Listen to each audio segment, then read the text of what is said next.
मैं colonel Sophia Qureshi और मेरे साथ विंग कमांडर व्योमिका सिंह आज आपको 6 से 7 मई 2025 की रात 1:05 से 1:30 बजे के बीच भारतीय सशस्त्र बलों द्वारा अंजाम दिए गए ऑपरेशन सिंदूर के बारे में जानकारी देंगे।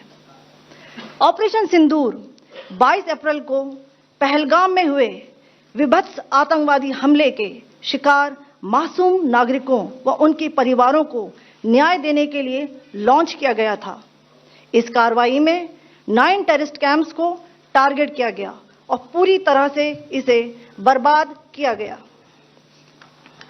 पाकिस्तान में पिछले 3 दशकों से टेरर इंफ्रास्ट्रक्चर का निर्माण हो रहा है।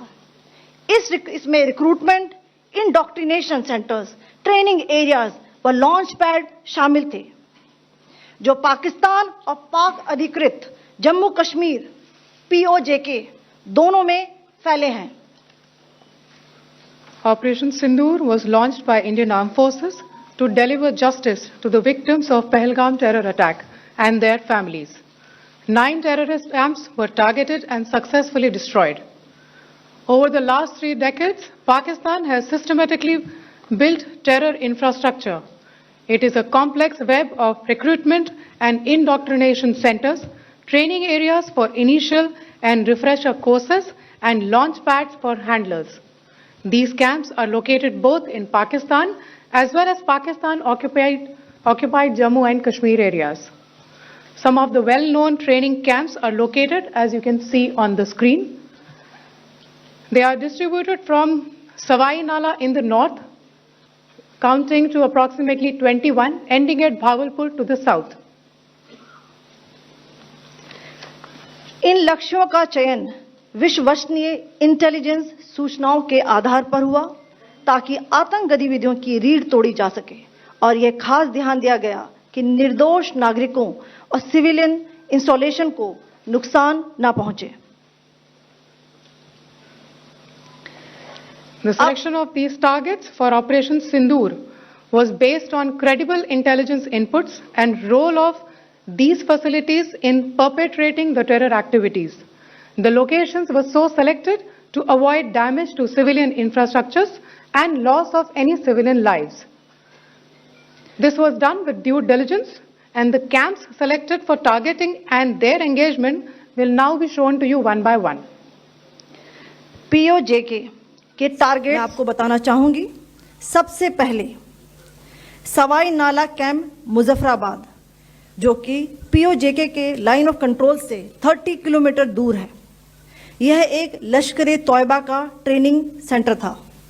20 अक्टूबर 2024 सोनमर्ग, 24 अक्टूबर 24 गुलमर्ग, 22 अप्रैल 2025 पहलगाम, इन हमलों के आतंकियों ने यहीं से प्रशिक्षण लिया था। सैयदना बिलाल कैंप मुजफ्फराबाद, यह एक जैश ए मोहम्मद का स्टेजिंग एरिया है।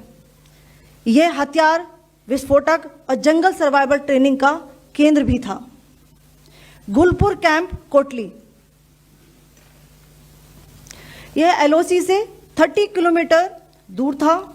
लश्कर तौयबा का बेस था, जो रजौरी, पुंछ में सक्रिय था। 20 अप्रैल 2023 को पुंछ में और 9 जून 2024 को तीर्थ यात्रियों के बस हमले में यहीं से आतंकी को ट्रेन किया गया था।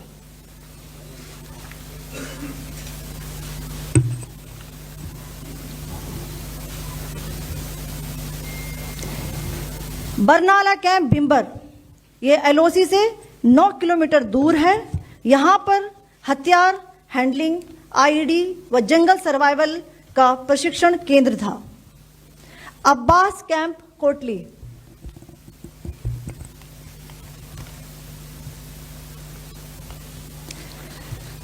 यह LOC से 13 किलोमीटर दूर है। लश्कर तौयबा का फिदाइन यहां तैयार होता था। इसकी कैपेसिटी 15 टेररिस्ट को ट्रेन करने की थी।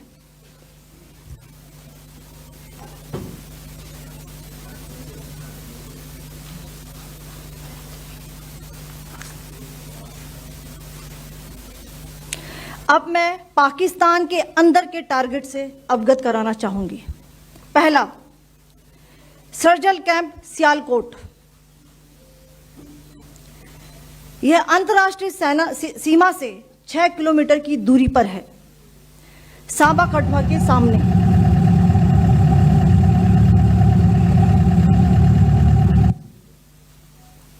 मार्च 2025 में जम्मू एंड कश्मीर पुलिस के 4 जवानों को की जो हत्या की गई थी, उन आतंकवादियों को इसी जगह पर ट्रेन किया गया था। दूसरा, महमूना जाया कैंप सियालकोट। यह 18 से 12 किलोमीटर आईबी से दूर था। हिजबुल मुजाहिदीन का बहुत बड़ा कैंप था। यह कठुआ जम्मू क्षेत्र में आतंक फैलाने का नियंत्रण केंद्र था। पठानकोट एयरफोर्स बेस पर किया गया हमला भी इसी कैंप से प्लान और डायरेक्ट किया गया था। मरकज ताइबा मुरीद के, यह आईबी से 18 से 25 किलोमीटर दूरी पर है। 2008 के मुंबई हमले के आतंकी भी यहीं से प्रशिक्षित हुए थे।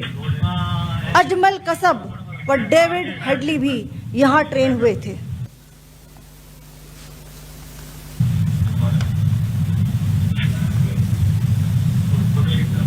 आगे दूसरा आया।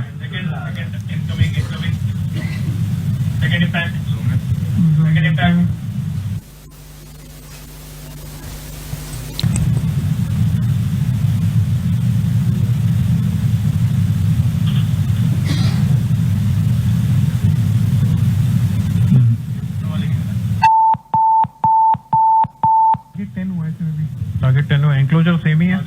7 it is hit the target. हाँ हाँ।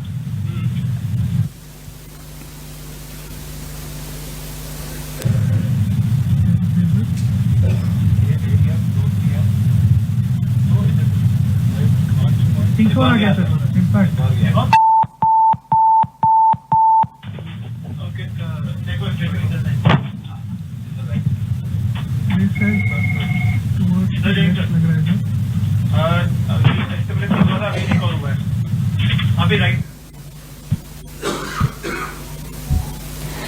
मरकज सुभान अल्लाह भावलपुर, यह इंटरनेशनल बाउंड्री से 100 किलोमीटर दूर है। जैश ए मोहम्मद का मुख्यालय था। यहां पर रिक्रूटमेंट, ट्रेनिंग व इंडोक्ट्रिनेशन का केंद्र भी था। शीर्ष आतंकी अक्सर यहां आते थे। मैं आप सबको बताना चाहती हूं कि किसी भी सैन्य ठिकाने का निशाना नहीं बनाया गया और अभी तक किसी तरह की नागरिक क्षति की रिपोर्ट नहीं है। धन्यवाद। जय Hind. The strike on the terror camps were undertaken through precision capability, as shown to you. A niche technology weapons with careful selection of warheads was ensured so that there will be no collateral damage. The point of impact in each of the target was a specific building or a group of buildings. All the targets were neutralized with clinical efficiency, and the results reiterate the professionalism of the Indian Armed Forces in the planning and execution of their operations. No military establishments were targeted. India has demonstrated considerable restraint in its response. However, it must be said that the Indian Armed Forces are fully prepared to respond to Pakistani misadventures, if any, that will escalate this situation. Jai Hind, and thank you very much.